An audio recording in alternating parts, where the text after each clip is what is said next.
Mesdames et messieurs, chères étudiantes, étudiants, enseignantes, enseignants, chercheurs, mesdames et messieurs, en vos rangs et qualités, c'est encore pour nous un grand plaisir et une occasion de se retrouver dans ce joyau, l'amphi de la faculté des sciences de la santé humaine, et de débattre, comme d'habitude, pendant la semaine mondiale de l'allaitement maternel. Nous débattons donc des problématiques de l'allaitement maternel.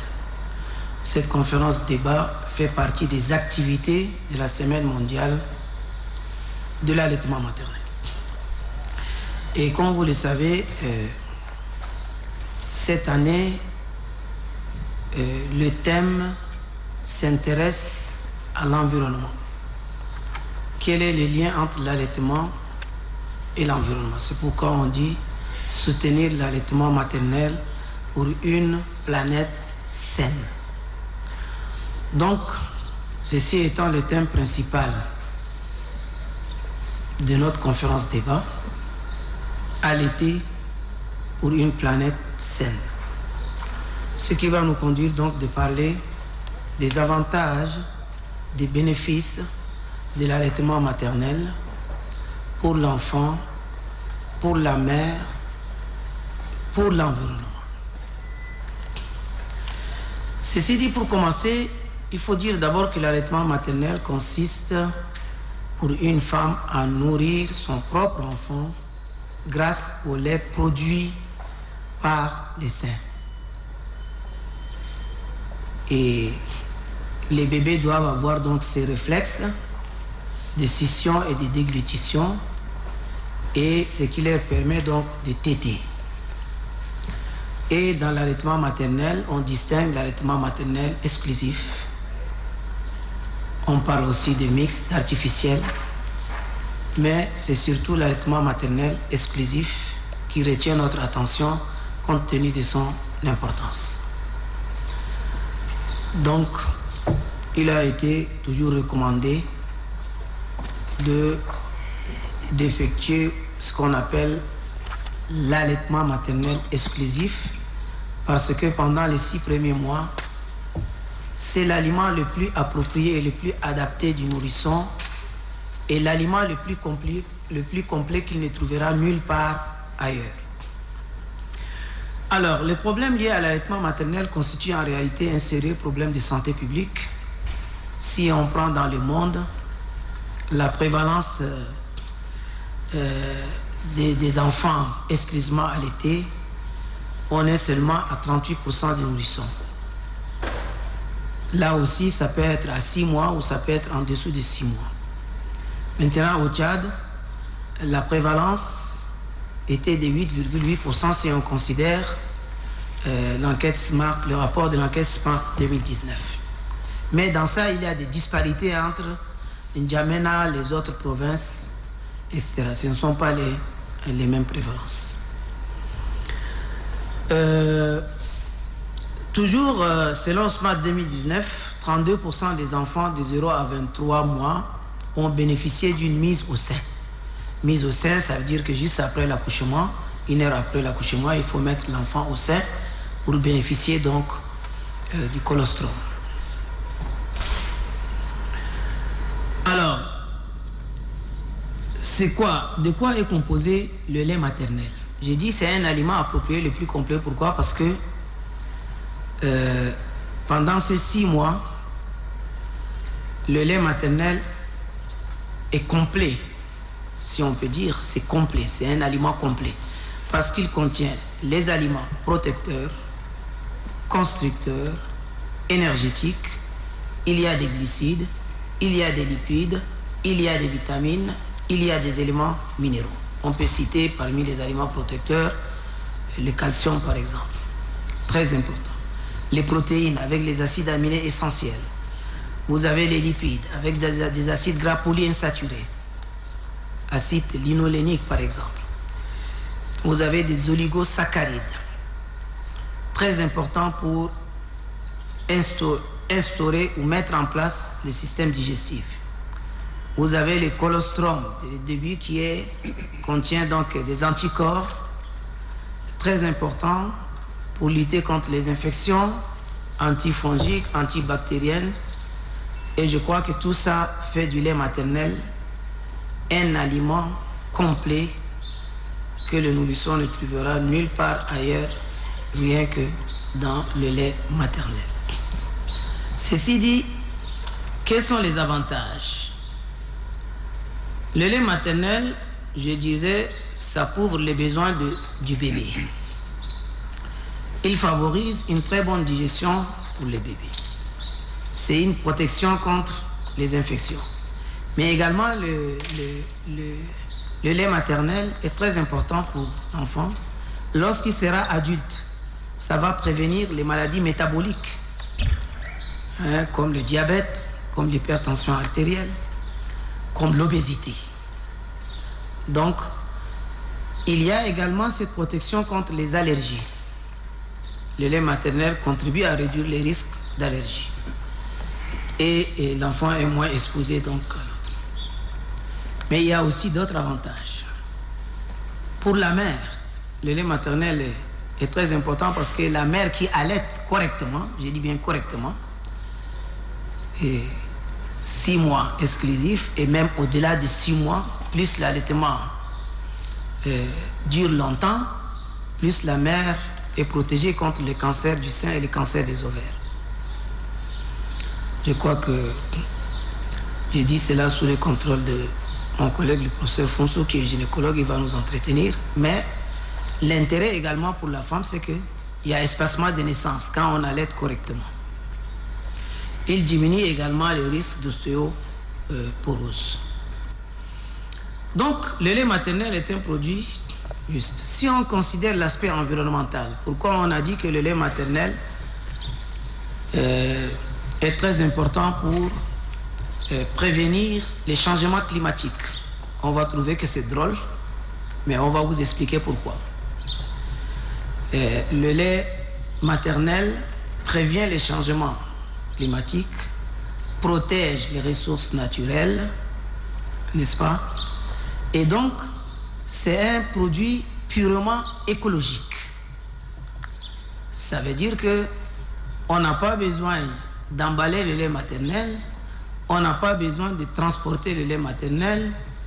C'est un produit qui va directement du producteur au consommateur, que de la mère à l'enfant. Il n'y a pas de chauffage, il n'y a pas de l'eau à donner, pendant les 6 mois notamment. Et ensuite, il n'y a pas de dépenses pour acheter les biberons, il n'y a pas de dépenses pour emballer, pour fabriquer les boîtes, etc. Bref, il n'y a pas de... Donc, c'est ça qui fait que il n'y a pas de gaspillage du côté de l'allaitement maternel, et c'est ça qui fait que le lait maternel a des liens avec l'environnement. Je vais vous donner quelques exemples. Il faut à peu près plus de 4700 litres d'eau pour fabriquer 1 kg de lait artificiel. Et dans le monde, chaque seconde, 60 kg de lait pour bébé sont produits, soit 1,9 million de tonnes par an. L'alimentation artificielle de l'enfant, du nourrisson, parce que généralement il y a des mères qui n'allaitent pas après l'accouchement, pour une raison ou une autre, c'est l'équivalent de 73 kg de bois. Parce qu'il faut couper le bois, il faut avoir de l'équivalent énergétique pour chauffer de l'eau et stériliser les biberons.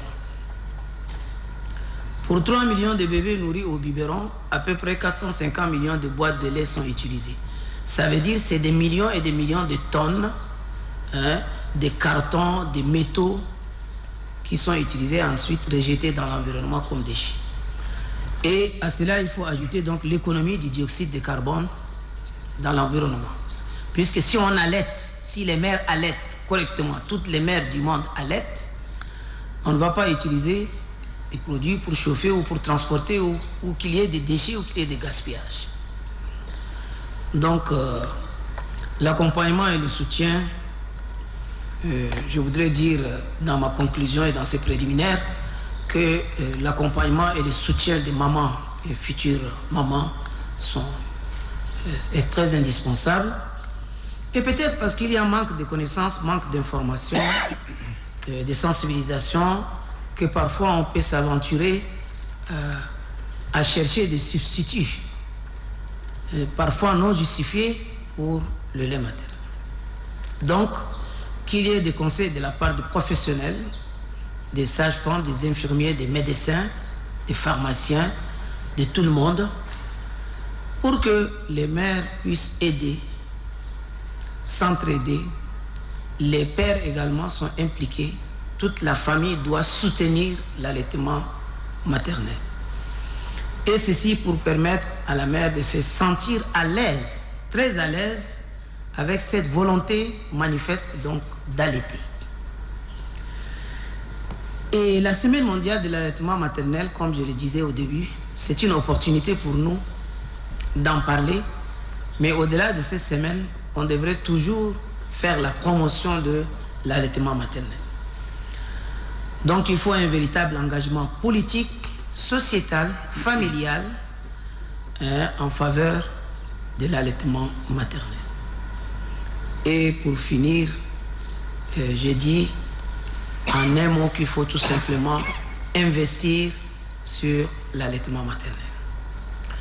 Voilà, mesdames et messieurs, si on peut introduire donc notre thème de cette conférence, mais je vais donc passer la parole au professeur Fonsou, panéliste et agrégé donc en gynéco-obstétrique, nous dire quelques mots sur les liens entre l'allaitement maternel et la grossesse, etc. Professeur Fonsou, vous avez la parole. Volet allaitement maternel exclusif. L'allaitement, surtout maternel exclusif, constitue l'une des méthodes contraceptives, surtout la méthode maman, ça veut dire allaitement maternel exclusif et amélioré. Et si cet allaitement est réalisé pendant au moins 6 mois, et comme disait tout de suite le professeur Tidjani, il y a une différence entre l'allaitement maternel exclusif, l'allaitement maternel prépondérant et l'allaitement maternel artificiel. Exclusif, comme ici l'a dit bien défini, l'enfant est nourri uniquement au sein.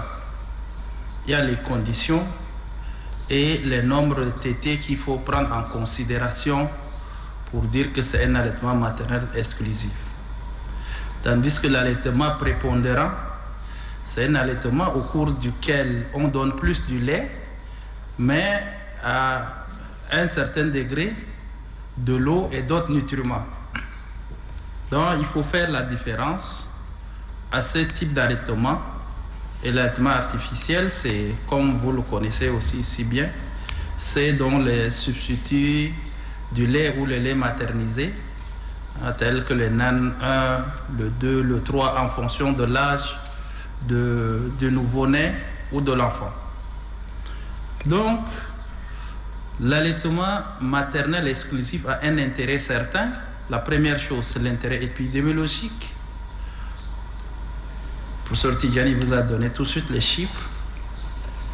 Le deuxième intérêt, c'est l'intérêt socio-économique sur lequel je vais m'attarder un peu. Pourquoi? Parce que le lait, vous n'allez pas partir payer ça au marché.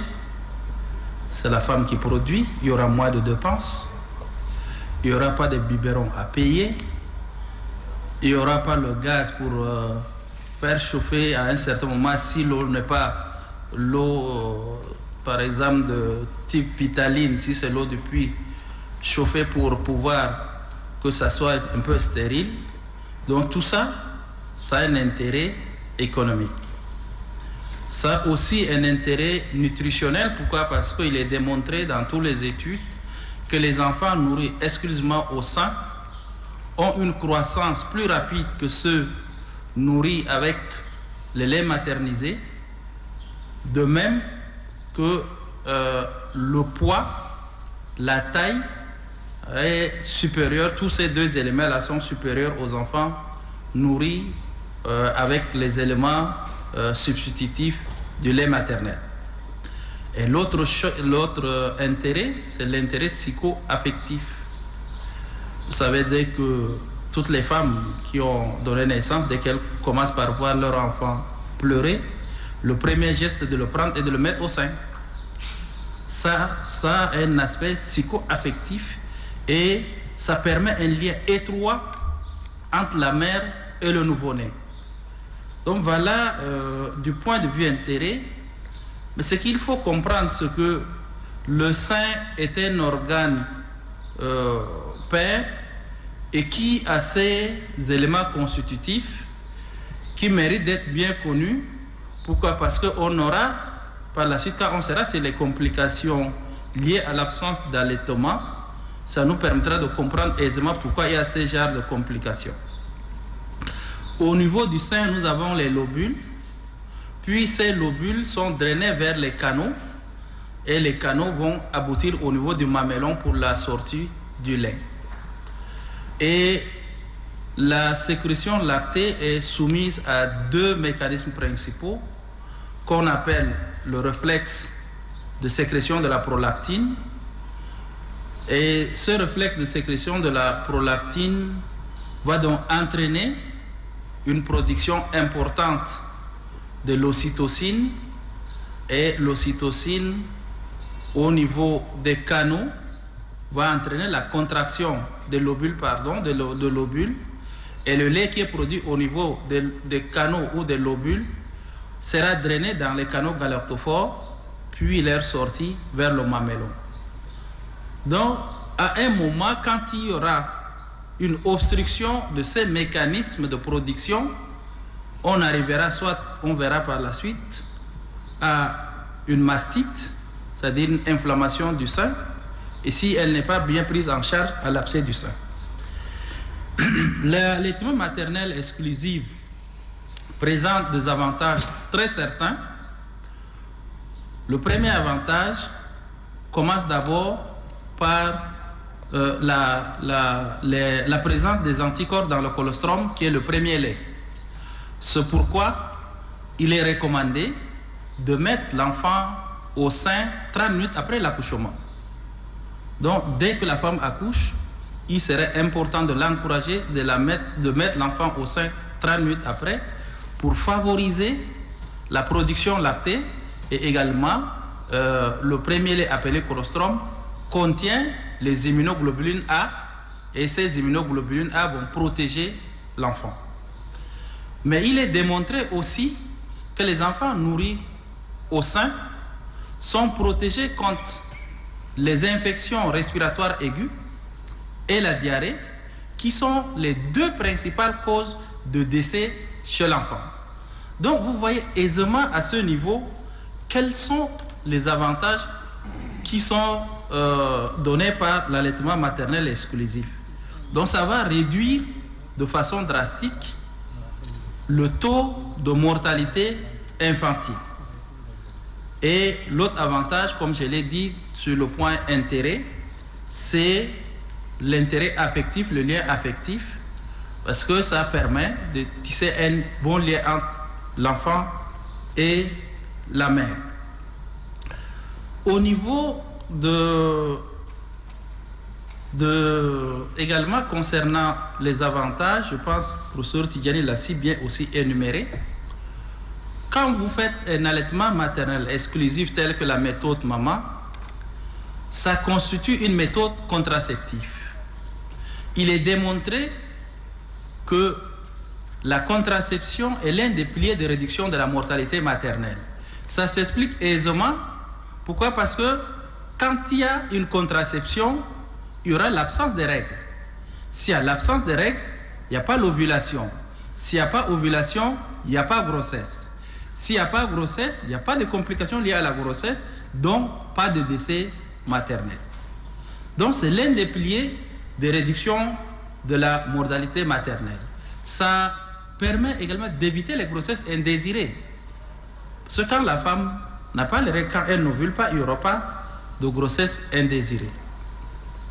Et un facteur protecteur contre le cancer du sein, le cancer de l'ovaire et le cancer de l'endomètre. Pourquoi? Parce que c'est des cancers qui sont liés à une exposition prolongée à l'oestrogène. Or, quand la femme allaite, la production d'oestrogène est diminuée due au fait que l'ocytocine a un taux très élevé. Ils ont le même récepteur, donc ces récepteurs seront occupés par l'ocytocine, donc la quantité d'oestrogène va diminuer. Plus la quantité d'oestrogène est basse, le risque de cancer du sein, de l'endomètre et de l'ovaire est très bas. Mais aussi, ça diminue de façon drastique par 4, diminue le risque par 4 de la survenue de l'endométriose. L'endométriose, c'est la localisation de l'endomètre qui est une couche interne de l'utérus au niveau en dehors de l'utérus. Elle est favorisée donc par les règles parce que il y a le phénomène du courant tubo-ovarien ou tubo-abdominal, c'est-à-dire il y a un liquide qui va de l'utérus vers la cavité abdominale ou de la cavité abdominale vers l'utérus, et cela permet de déplacer pendant les règles ces cellules de l'endomètre, et les cellules de l'endomètre étant localisées en dehors de l'utérus va favoriser la survenue de l'endométriose, qui est le plus souvent caractérisée par une douleur pelvienne chronique. De douleur, malgré vous donner les antalgiques, ça ne va pas résoudre les problèmes. À chaque moment, la femme va vous dire: docteur, j'ai mal, docteur, j'ai trop mal, parfois, pendant également les règles. Donc voilà, et également, ça favorise, ça diminue le risque de périménopause ou de préménopause. Donc ça veut dire que ça retarde la ménopause. C'est dû aussi au fait que quand la femme allaite, il n'y a pas d'ovulation. Or, chaque femme naît avec un capital bien précis d'ovocytes, en moyenne 400. Mais si à chaque moment la femme a les règles et qu'elle ovule, celle va rapidement finir son stock d'ovocytes et elle va entrer en ménopause. Or, quand elle allaite, il y a donc une conservation du capital des ovocytes, et c'est pour ça qu'elle ne va pas entrer très rapidement en ménopause. Mais quels sont... Nous avons dit que il faut que la femme allaite de façon régulière et qu'elle ne donne pas du lait pour que ce allaitement soit qualifié d'allaitement maternel exclusif.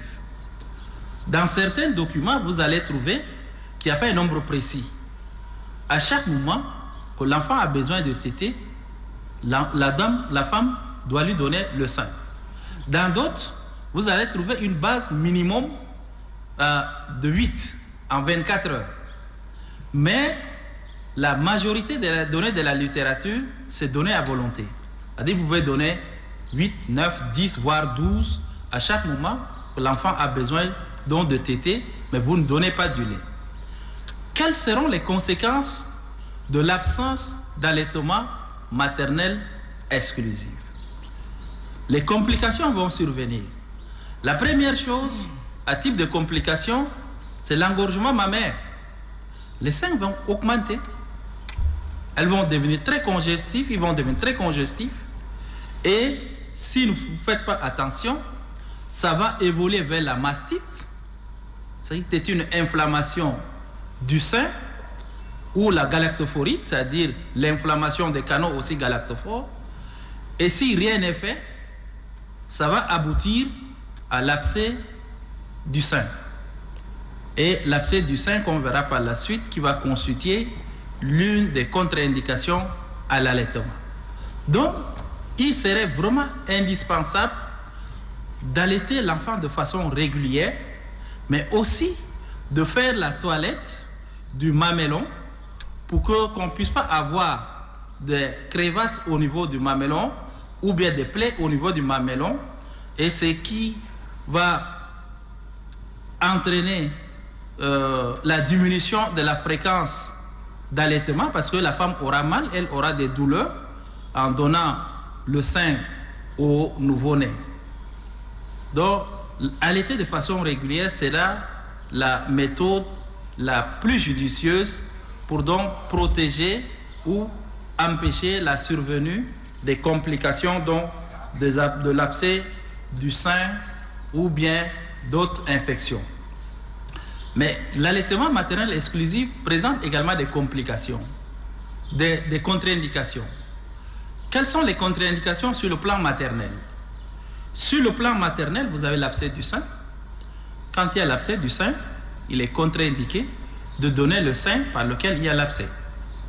Et dans certaines circonstances, c'est également chez les femmes séropositives qui ne sont pas sous entrée-rétroviraux. C'est ce qu'on appelle l'allaitement maternel non sécurisé. Dans ce cas, parfois, on est appelé à pouvoir empêcher l'allaitement maternel exclusif. Pourquoi? Parce que le risque de transmission du VIH par l'allaitement est de l'ordre de 15%. Donc pour cela, comme le risque est élevé, il serait important de mettre d'abord la femme sous antirétroviraux avant de pouvoir de lui permettre l'allaitement maternel qu'on appelle allaitement maternel sécurisé. Et les femmes qui ont une cardiopathie décompensée, là également ça constitue une des contre-indications parce que la cardiopathie décompensée ne permettra à la femme de vraiment d'allaiter l'enfant de façon correcte, et la psychose puerpérale aussi, c'est-à-dire les femmes qui ont accouché puis par la suite après l'accouchement on trouve le comportement, parce que ces femmes-là, si vous ne faites pas attention, même en allaitant l'enfant, elle peut prendre un des pieds et le jeter à travers la fenêtre ou jeter contre le mur. Donc c'est l'une des contre-indications. Tandis que chez le nouveau-né, la seule contre-indication, c'est l'intolérance au lactose. Parce que le lait, comme le professeur Tidjani venait d'évoquer dans sa présentation, contient des éléments, et parmi lesquels le lactose est l'un des éléments importants du lait. Donc, en conclusion, je dirais que l'allaitement maternel exclusif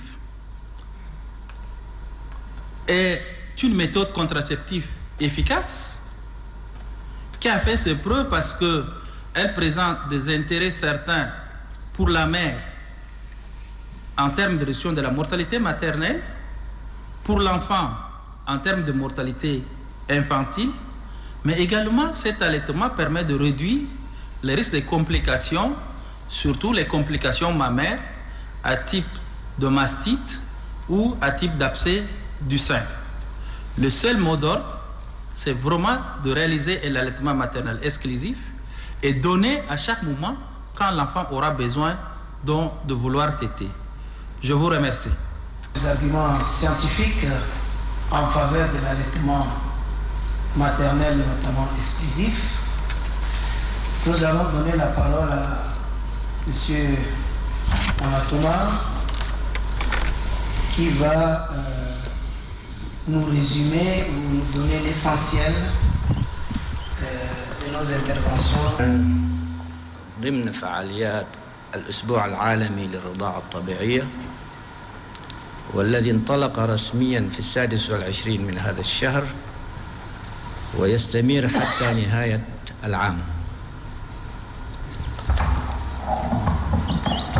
الزملاء البروفيسور تيجاني والبروفيسور فونسو تكلموا باستفاضة حول فوائد الرضاعة الطبيعية، وسأحاول أن أجملها وألخصها في عدة نقاط. هذه الفعالية أي فعالية الأسبوع العالمي للرضاعة الطبيعية انطلقت لأول مرة عام 1991 بواسطة منظمة الصحة العالمية واليونيسيف لإنشاء ثقافة عالمية حول الرضاعة الطبيعية. لإنشاء ثقافة عالمية حول الرضاعة الطبيعية، لما للرضاعة الطبيعية من أهمية ودور مهم في تغذية الطفل وفي حماية الطفل والأم والأسرة والمجتمع.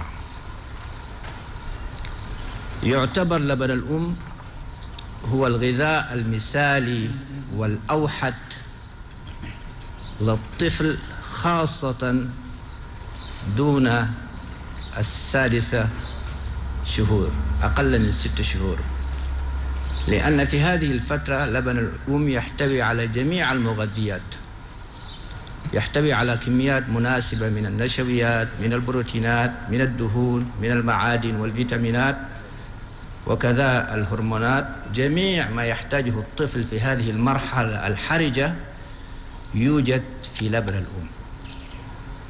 لذلك جميع توصيات منظمة الصحة العالمية والعاملين في مجال الصحة يوصوا الأمهات بممارسة الرضاعة الطبيعية الحصرية خلال ال6 الأشهر الأولى، أي لبن الأم فقط دون إعطائه أي شيء آخر، لا سوائل ولا مغذيات أخرى. وكذلك من ضمن النصائح في الساعة الأولى وضع الطفل في الثدي في الساعة الأولى بعد الولادة مباشرة، وذلك لكي يتمكن من أخذ اللبن وهو السائل الأصفر الكثيف. هذا اللبن غني جدا بالبروتينات، ولكن معظم هذه البروتينات غير مغذية للطفل، لكن تلعب كدور في حماية الطفل. هذه البروتينات تساعد في نضج الجهاز الهضمي، وتعمل كمانع أو كطلاء عازل في داخل القنوات الهضمية لكي تحمي الطفل من مسببات الأمراض من الجراثيم والميكروبات. لذلك في المرحلة الأولى لا بد للطفل أن يتناول اللبن، واللبن معروف يستمر خلال الأيام الأولى حتى اليوم الخامس وخلال الأسبوع الأول. بعد ذلك يأتي اللبن المرحلي يستمر حتى الأسبوع الثاني، نهاية الأسبوع الثاني، وبعد ذلك يأتي اللبن الأم المعتاد. لبن الأم كما أسلفنا يحتوي على جميع المغذيات، وبالتالي في خلال الأشهر ال6 الأولى لا حاجة لإعطاء الطفل أو المولود أو الصغير أي مغذيات أو سوائل أخرى، لأن هناك سلبيات في إعطائه أي سوائل أو مغذيات أخرى. معروف أن حجم معدة الطفل صغيرة، فبإعطائه سوائل أخرى، الماء أو أي سوائل أخرى، أو بإعطائه بعض المغذيات الأخرى تمتلئ المعدة، وبالتالي لا يستطيع الطفل أن يأخذ الغذاء الكافي اللازم لنموه وتطوره كما يجب. فمن ناحية الصحية ومن ناحية الغذائية لبن الأم هو الأمثل خلال المرحلة من 0 إلى 6 شهور، وبعد 6 شهور تبدأ مرحلة التغذية التكميلية مع استمرار الرضاعة الطبيعية حتى 2 عام أو أكثر. كما أسلف الزملاء بالنسبة للأم أيضا لها فوائد كثيرة. عملية الرضاعة الطبيعية تقلل من نزيف بعد الولادة. المعروف أن الوفيات تحدث عادة في الولادة من أجل النزيف أو بواسطة النزيف بعد الولادة. فبعد الساعة الأولى عند وضع الطفل في الثدي يبدأ معدل هرمون الأكسيتوسين في الارتفاع، وبالتالي يسبب تقلصات في الرحم تقلل من نزيف الدم بعد الولادة، وهذا شيء مهم جدا. كذلك يساعد كما أسلف الدكتور في عملية تباعد الحمل أو تنظيم الحمل، هذا بالنسبة للأم. وإذا حاولنا أن نعدد الفوائد لا حصر لها، لن نستطيع أن نحصرها في هذه الجلسة البسيطة وهذا المؤتمر النقاشي البسيط. كذا له فوائد، الرضاعة الطبيعية لها فوائد من الجوانب الاقتصادية، غير مكلفة، مجانية، اللبن متاح في أي وقت، ويؤمن لنا بيئة مناسبة في جميع الظروف، وفي استطاعة كل أن تعطيه مولودها الغذاء الأمثل مهما كانت ظروفها الاقتصادية. حتى الأم الفقيرة لها اللبن الكافي، تستطيع أن تطعم صغيرة الغذاء الأمثل دون اللجوء إلى مغذيات أخرى. هناك جانب مهم كذلك بواسطة في وجود اللبن في الجانب الحمائي أو الوقائي من الأمراض. أسلفنا أن اللبن يحتوي على كميات كبيرة من الأجسام المضادة.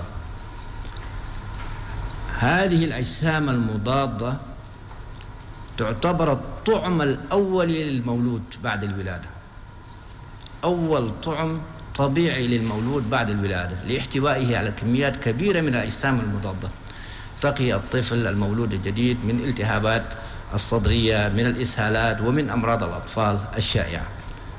لا أريد أن أطيل الكثير وأترك المجال لبقية الإخوة الزملاء لكي يستمروا في مداخلتهم.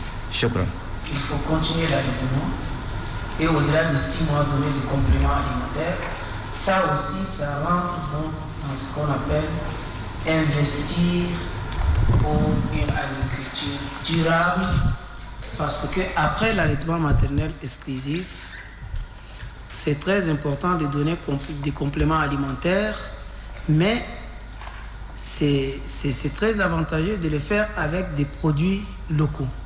Et donc ça permet déjà de valoriser la production des produits locaux et d'investir pour une agriculture durable en faveur donc de l'allaitement maternel.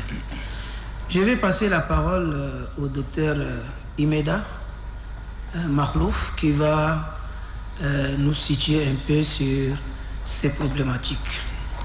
Docteur Imeda, vous avez ça aussi. Merci, monsieur le modérateur. Chers invités, chers collègues, chers étudiants, c'est vrai, moi j'interviens en dernière position, donc l'essentiel est déjà dit, je ne serai pas long. Tout simplement, nous sommes là aujourd'hui pour une conférence débat à l'occasion de la Semaine mondiale de l'allaitement maternel. Comme l'essentiel est dit, moi je vais me poser une question. Pourquoi consacrer toute une semaine à l'allaitement maternel? La réponse est si simple. Toutes les interventions de prévention, l'allaitement maternel optimal des nourrissons de moins de 2 ans a potentiellement le plus gros impact sur la survie des enfants de moins de 5 ans. Et avec la possibilité d'empêcher le décès de 1,4 million d'enfants par an selon le Lancet en 2008. Comme les 3 collègues l'ont déjà dit, en temps normal, après accouchement, il doit avoir ce qu'on appelle initiation précoce. Ça c'est très très important et l'enfant doit bénéficier du colostrum. On doit également pratiquer l'allaitement maternel exclusif de 0 à 6 mois. Après 6 mois, l'enfant grandit, ses besoins augmentent. Le lait maternel à lui seul ne peut pas satisfaire ses besoins. On doit introduire un aliment de complément approprié et adéquat dans de bonnes conditions, mais poursuivre avec l'allaitement jusqu'à 24 mois. C'est ça le résumé.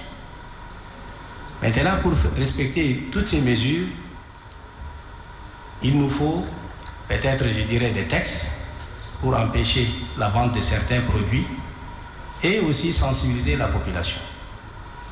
Et là, je profite pour dire qu'actuellement, le Tchad a déjà élaboré une stratégie nationale de l'alimentation du nourrisson et du jeune enfant et le plan de passage à l'échelle de cette stratégie. C'est déjà validé et adopté. Le Tchad a également élaboré le code de commercialisation des substituts du lait maternel qui a été adopté et promulgué par le chef de l'État. Actuellement, les textes d'application sont en phase de finalisation et de signature.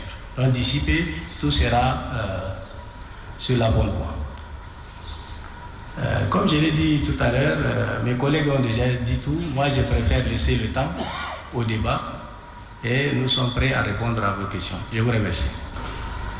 Selon ce qu'il vient de dire, c'est qu'il faut allaiter même au-delà de 6 mois jusqu'à 2 ans.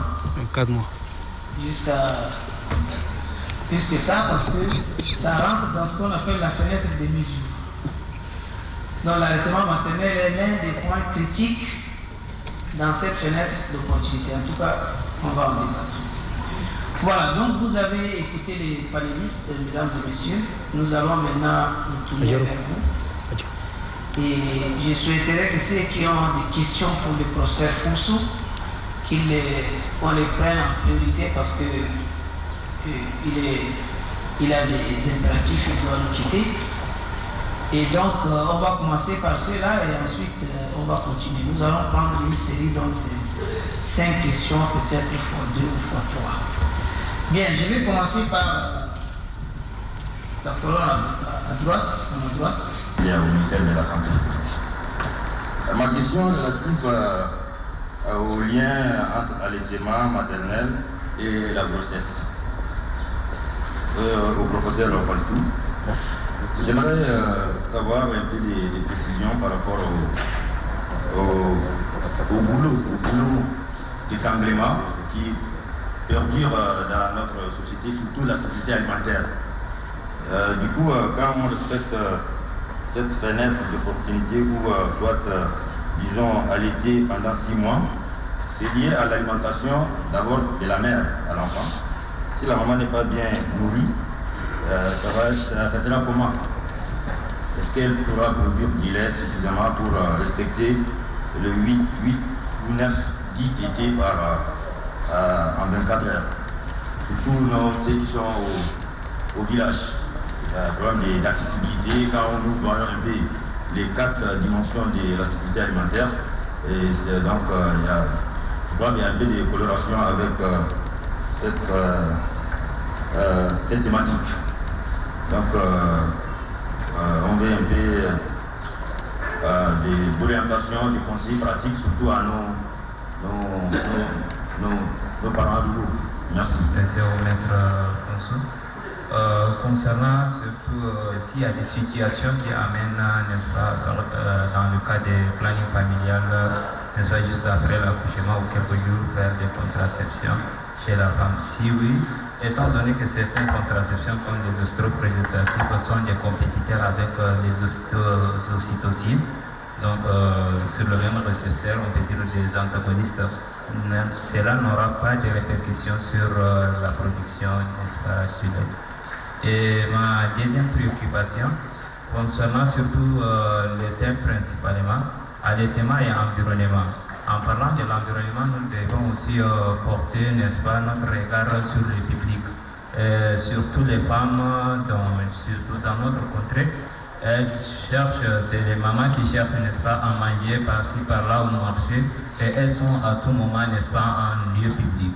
De ce fait, il y a des problèmes, je ne sais pas, psychosociaux qui amènent à ces femmes, des fois, ne peuvent pas, n'est-ce pas, allaiter leurs enfants en public, et cela à longue durée expose, n'est-ce pas, cet enfant à une malnutrition, et non seulement l'enfant, et les conséquences vont les mettre à souligner l'engorgement mammaire, les mamies lactées.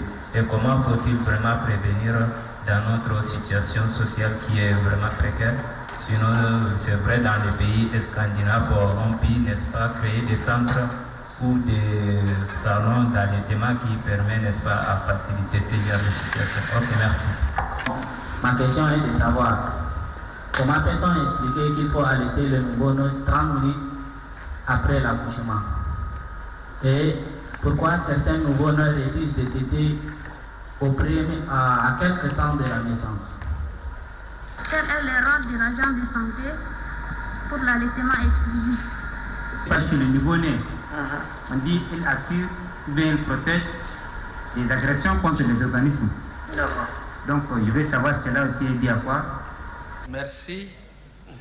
Merci pour l'intérêt que vous accordez au thème sur l'allaitement maternel. Merci d'avoir posé donc ces questions. Je pense que dans ces questions, nous tous, certains connaissent les réponses, mais c'est du donnant-donnant. Nous allons donc vous apporter des éléments de réponse par rapport à ces questions. Monsieur Mamad Abdelkerim a voulu savoir la relation entre grossesse, allaitement et l'alimentation. Normalement, tout cela doit être fait lors de la consultation prénatale, au cours de laquelle vous devez parler non seulement de l'alimentation, mais du déroulement de la grossesse, du plan d'accouchement et des éléments nutritifs, parce que tout ce que la femme, ce qu'elle va consommer, que ce soit les éléments nutritifs, que ce soit le sang, tout ça, une partie ira chez le fœtus.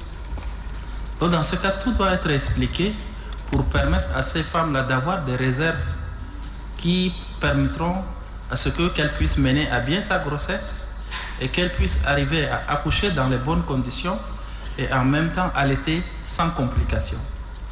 Mais le véritable problème, c'est que chez nous, le taux de CPN est très bas et également les centres de santé prénataux sont de moins en moins fréquentés.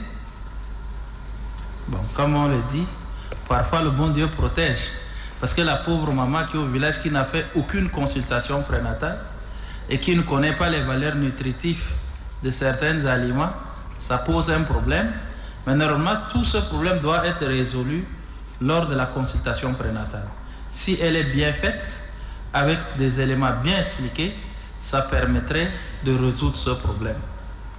Mais concernant la corrélation grossesse, c'est comme je l'ai expliqué, quand il y a l'allaitement, il y a un blocage de l'ovulation. Donc il n'y a pas de règles.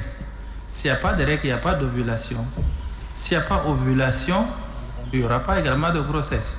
Parce que pour qu'il y ait grossesse, il faut que l'ovule soit libéré et qu'il y ait rencontre entre le spermatozoïde ou l'ovule pour former l'œuf. Or, il n'y a pas donc ovulation, donc il n'y a pas fécondation.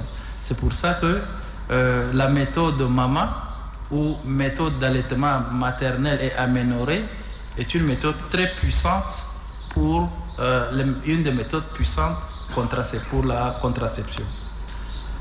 Je pense que sur le plan alimentation, comme les spécialistes sont là, ils pourront peut-être compléter par la suite. Monsieur Abdoulaye a parlé de planning familial et puis également sur la répercussion de certaines contraceptifs qui contiennent de la progestérone sur la qualité du lait. Chez les femmes qui venaient d'accoucher, ce sont les progestatifs microdosés qui sont indiqués. Il n'y a pas d'ostroprogestatif. Si vous donnez des ostroprogestatifs, vous augmentez le risque des maladies thromboemboliques. Donc, chez les femmes qui venaient d'accoucher, ce sont les progestatifs purs ou les microdosés. Donc, il n'y a pas de progestérone à ce niveau. Donc, autrement dit, il n'y aura pas de compétition entre la progestérone et l'ocytocine parce que vous ne donnez pas. C'est contre-indiqué. C'est clair? Merci. L'engorgement mammaire, là également, normalement c'est le counseling, c'est-à-dire les conseils après l'accouchement. Vous devez dire à la femme, par exemple celle qui venait d'accoucher, la première pas, elle ne connaît pas comment allaiter. Vous devez lui dire comment tenir l'enfant, comment mettre le mamelon dans la bouche de l'enfant, comment allaiter. Quand il y a tension mammaire, pour ne pas arriver à l'engorgement mammaire, comment elle doit faire?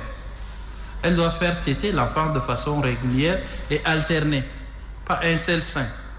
Si il y a de cela 1 heure, elle a donné le sein droit, 1 heure après, c'est le sein gauche, pour que ça soit décongestionné et ça n'arrivera pas à l'engorgement mammaire.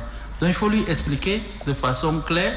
Si elle ne comprend pas le français, s'il y a quelqu'un qui comprend le dialecte, vous l'appelez et vous lui expliquez de façon claire, en lui donnant des conseils qu'on appelle le counseling dans le domaine du planning familial. Comme ça, elle comprendra mieux et on n'arrivera pas au risque d'engorgement mammaire et ça lui permettra aussi de vraiment résoudre ce problème. Dans certains pays où il y a trop de femmes intellectuelles, il y a ce qu'on appelle les tire-laits. Quand il y a des engorgements mammaires, elles utilisent le tire-lait et qu'elles peuvent mettre à côté dans les bonnes conditions, puis par la suite, parfois donner au bébé. Mais il ne faut pas encourager ça chez nous. Pourquoi? Parce que les femmes sont en grande partie non instruites et les tire-laits, soit les biberons qu'elles utilisent, parfois vous allez trouver dans la cour de la maison et ce sont donc ces microbes-là qu'elle va encore prendre, donner à l'enfant. Le risque de diarrhée, le risque d'autres infections est très élevé. Voilà, donc je pense qu'il faut mettre l'accent sur le counseling pour dire comment allaiter de façon alternée. Monsieur Hamza a parlé pourquoi mettre l'enfant au sein 30 minutes après, le rôle du colostrum et également le problème de réflexe de succion. Vous savez que le colostrum, je pense que j'ai peut-être été très rapide, mais contient les immunoglobulines A. Et ces immunoglobulines A permettent de renforcer l'immunité du nouveau-né. Donc ça le protège contre les infections. C'est pour ça qu'on demande à la femme de mettre immédiatement l'enfant au sein pour donc bénéficier de ces colostrums qui contiennent les immunoglobulines qui constituent les moyens de défense de l'organisme du nouveau-né. C'est pour ça qu'il faut le mettre au sein. Je pense que c'est clair aussi à ce niveau. Madame Zeneba, c'est ça? Le rôle de l'agent de santé pour l'allaitement maternel exclusif. Ah, votre rôle c'est le counseling. C'est-à-dire c'est les conseils. Si vous jouez réellement votre rôle, les femmes vont réellement allaiter. Et si les femmes allaitent bien, tout ce que nous venons de dire, que ce soit docteur Imeda, que ce soit professeur Tidjani ou moi,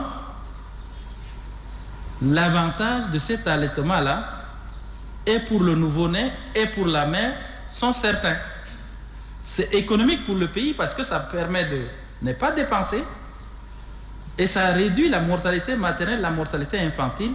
Et c'est ça votre rôle. Vous devez dire à la femme comment allaiter, quels sont les avantages de l'allaitement, surtout, que ce soit pour elle et pour le nouveau-né. C'est ça votre rôle au niveau de la communauté. Monsieur Chérif, je pense que sa question rejoint celle de monsieur Hamza.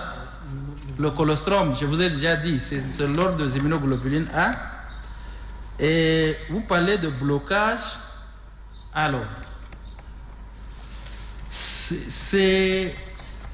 je pense peut-être que le terme n'est pas approprié. Le terme n'est pas approprié parce qu'il ne faut pas avoir de blocage de sécrétion. Certaines femmes vont vous dire j'ai pas du lait, mais parce qu'elles ne mettent pas l'enfant au sein. Parce qu'il faut qu'il y ait un réflexe de succion. Et c'est ce réflexe de succion-là qui va déclencher la production lactée. Si l'enfant ne suce pas le mamellon, la production lactée ne sera pas faite. Ça c'est plus palpable chez les femmes qui mettent au sein 3-4 jours après l'accouchement. Celle qui met immédiatement l'enfant après l'accouchement, le premier ou le deuxième jour de l'accouchement, il y a une bonne production lactée, tandis que celle qui n'a pas mis, pour que la production lactée se mette en place, c'est entre le 4e et 5e jour.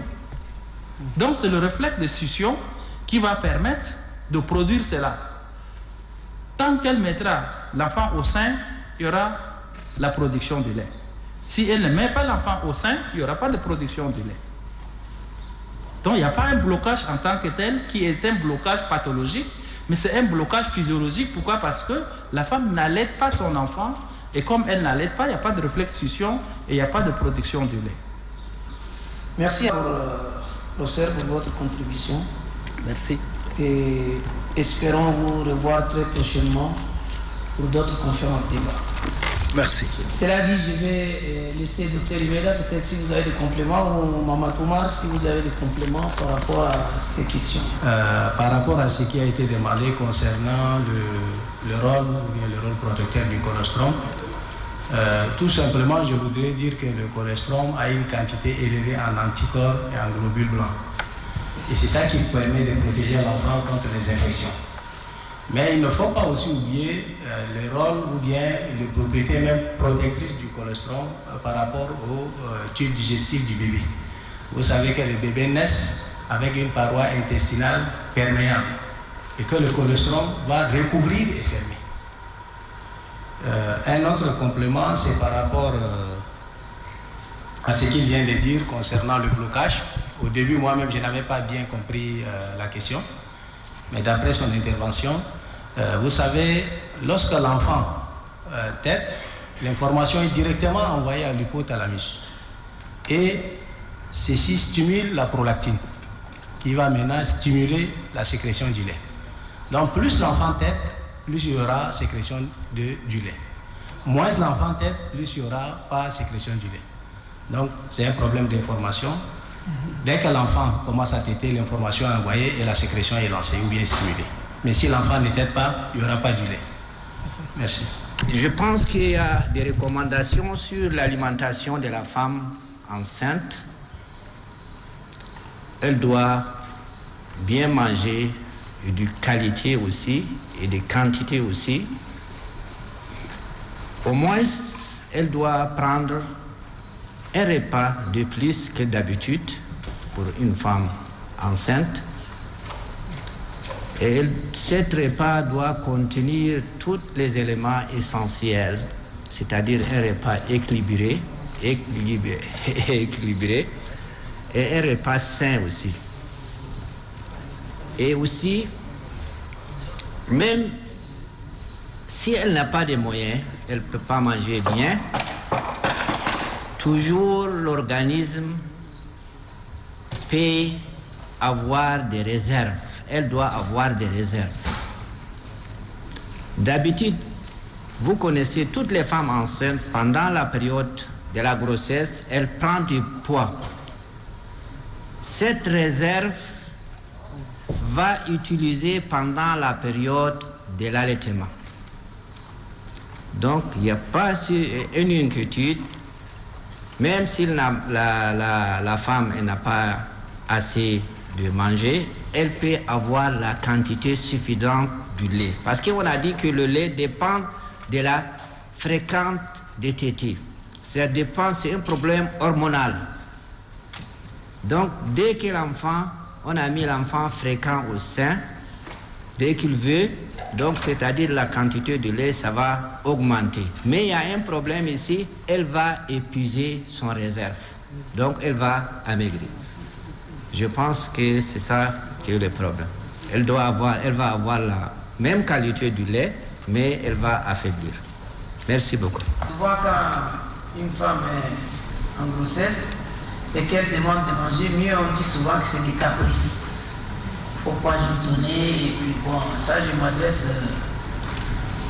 au futur père, au père. Il faut donner à manger parce qu'une femme malnutrie, elle va donner qu'un enfant, à faire du poids, tout ce que vous connaissez, de faire du poids à la naissance. Donc, mais attention, c'est pas parce qu'on est en grossesse qu'on va manger tout. Souvent parce qu'on dit ça, ben, on dit, bah, mais donnez-nous les poulets, donnez-nous les viandes, donnez-nous tout. Ça aussi, il y a des risques. Il faut manger équilibré et beaucoup plus de fruits et légumes parce que ça facilite les tâches. Parce que, comme il l'a dit, la femme doit manger 2 fois mieux pendant la grossesse. Pourquoi? Parce que il y a le fœtus qui doit bénéficier. Voilà. Donc, mais, Docteur Imeda, si tu as des compléments. Donc, concernant l'alimentation, ou bien, c'est mieux de dire l'alimentation de la femme enceinte. On ne dit pas la nutrition de la femme enceinte. Concernant l'alimentation de la femme enceinte, je pense qu'il faut voir les apports caloriques et les apports protéiques, sans parler maintenant des apports en minéraux et en vitamines. Pour ce qui est des apports caloriques, c'est-à-dire en énergie, aux 2 premiers trimestres, les apports ne doivent pas être modifiés, jusqu'à 6 mois. C'est au 3e trimestre que les apports en énergie doivent être légèrement augmentés, et ceci par rapport à la prise pondérale. La femme, à la fin de la grossesse, prendra du poids. Et la prise de poids totale à la fin de la grossesse est estimée entre 7 et 14 kg. Donc, l'augmentation des apports en énergie doit être proportionnelle à la prise de poids. Mais pour ce qui est des protéines, il a été établi que le besoin du fœtus en protéines est de 1 gramme par jour pendant le 1er trimestre. 5 grammes par jour pendant le 2e trimestre et 10 grammes par jour pendant le 3e trimestre. Donc vous voyez que les besoins en protéines sont énormes. Maintenant, lorsqu'on voit la femme allaitante, les besoins en protéines sont encore plus importants. Pourquoi? Parce que la sécrétion lactée lui fait perdre 10 grammes de protéines par jour. Donc les besoins augmentent maintenant en 20 grammes. Et quand on parle de besoins, il faut aussi parler des besoins hydriques. La femme allaitante doit augmenter de 1 ou 1,5 litre d'eau par jour. Pas pour augmenter la quantité du lait, mais pour qu'elle ne se déshydrate pas. Merci, monsieur le modérateur. Voilà, on a tout dit sur l'alimentation de la femme en grossesse. Et quand le professeur Fonsou parlait des CPM justement, ça rejoint la question de les counseling et autres. Quand vous ne fréquentez pas les consultations prénatales, vous n'avez pas de conseils. Donc, dès l'instant où vraiment il y a grossesse, il faut commencer à fréquenter les centres de santé, faire ce qu'on appelle les consultations prénatales, parce que c'est pendant cette période de consultation prénatale qu'on va donner tous les conseils nécessaires, y compris pour l'allaitement maternel. Et comme il vient de le dire, l'allaitement maternel exclusif, il y a beaucoup de personnes qui pensent que pendant les 6 premiers mois, si on doit donner seulement le lait maternel, l'enfant risque de mourir de soif. C'est faux. C'est archi faux. Et c'est ça le paradoxe même, que quand vous donnez de l'eau pendant ces 6 premiers mois, vous allez dénaturer même la composition et les valeurs nutritives du lait maternel pendant ces 6 premiers mois. Je vous ai déjà dit les compositions. En cette période, le lait maternel pendant les 6 premiers mois est très riche. Tout ce que vous avez écouté, la protection contre les infections, les immunoglobulines, etc. Si l'enfant a raté l'allaitement maternel exclusif, il va rater déjà, disons, le renforcement de son système immunitaire, il va rater la protection contre les infections, il va rater également la mise en place de son système digestif. D'où il faut allaiter, excuse-moi, sans donner 1 microgramme de l'eau, sans eau. Parce que, est-ce que le nourrisson vous a dit un jour que j'ai soif? Non, non, non. Parce que le lait maternel contient déjà suffisamment de l'eau, et de l'eau de très bonne qualité. Ce n'est pas l'eau que vous allez donner de dehors. Donc, il ne faut pas donner de l'eau, il faut allaiter. Quand vous sentez que vous avez pitié de votre enfant qui a soif, donnez-lui du lait. Et comme le professeur Fonsou l'a dit, tant qu'il n'y a pas de tété, généralement il y a des femmes qui accouchent et restent même 3-4 jours dire je n'ai pas de lait, c'est pourquoi je n'ai pas donné à l'enfant. Mais tu n'as pas de lait tant que tu ne l'as pas mis au sein. Je reviens à la question qu'on a la mise au sein dans la première heure après l'accouchement. On a dit même 30 minutes. C'est parce que quand il y a tété, il y a stimulation dans le système hormonal, et plus l'enfant tète, et c'est en ce moment que Dr Imeda vous a expliqué le processus. Le cerveau est alerté, l'hypothalamus, Et c'est comme ça que les hormones vont commencer à travailler.